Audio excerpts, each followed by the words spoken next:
1 week ago today, our Betty Yu met a 26-year-old Israeli grad student here in the Bay Area. He was on a 2-week exchange program studying the Middle East when Hamas suddenly attacked Israel. And his reality could not be more different tonight. He's back in Israel as an IDF reservist called to duty. Betty's here tonight. So, Betty, I know you talked to him tonight while he was actually in his barracks.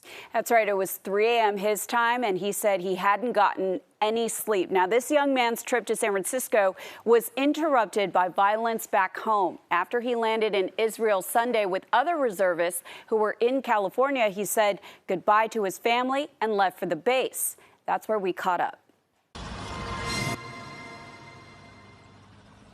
Do you have a vest on? No, I have my weapon on. I have a safe place right a few meters from me.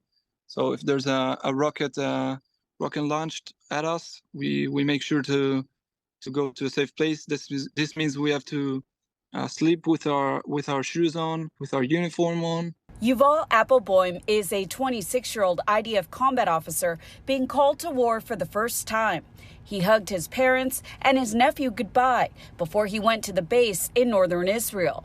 During his short and first ever trip to the Bay Area, he checked out landmarks in San Francisco before things took a dark turn in his homeland. I met the Israeli exchange student and peace activist exactly a week ago.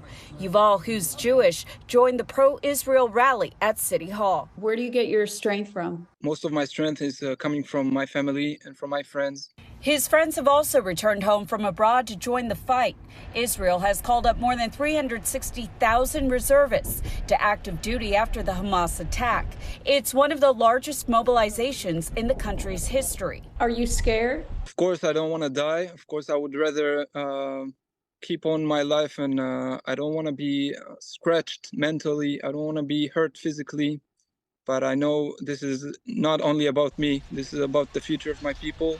This is about the future of democracy here in the Middle East. We're the only democracy, and we want to keep it this way. And we want to extend this freedom also to the Palestinians. We want the people in Gaza to live a better life.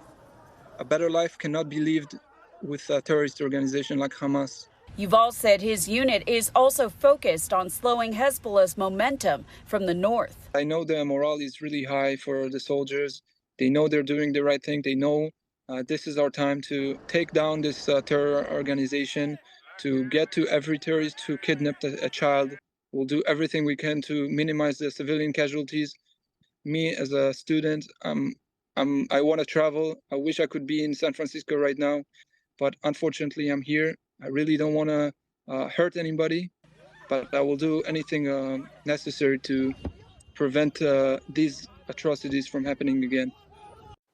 And Yuval's father was a combat soldier, get this, 50 years ago in the Yom Kippur War, and still carrying that trauma today, Sarah. Wow. I mean, amazing that you got to catch up with him again, that you had the opportunity to do that. He went so quickly. I mean, I can't imagine he had time to get everything together. How did he do that? Well, exactly that. He said he had no time, but he actually flew from California to Tel Aviv with suitcases full of supplies and donations from generous organizations around the Bay Area. He brought with him toothbrushes and phone chargers for other soldiers. And in fact, he was using one of them during our interview. Wow, and people from the Bay Area helped him. All right, Betty, thank you for that fascinating reporting. We appreciate it.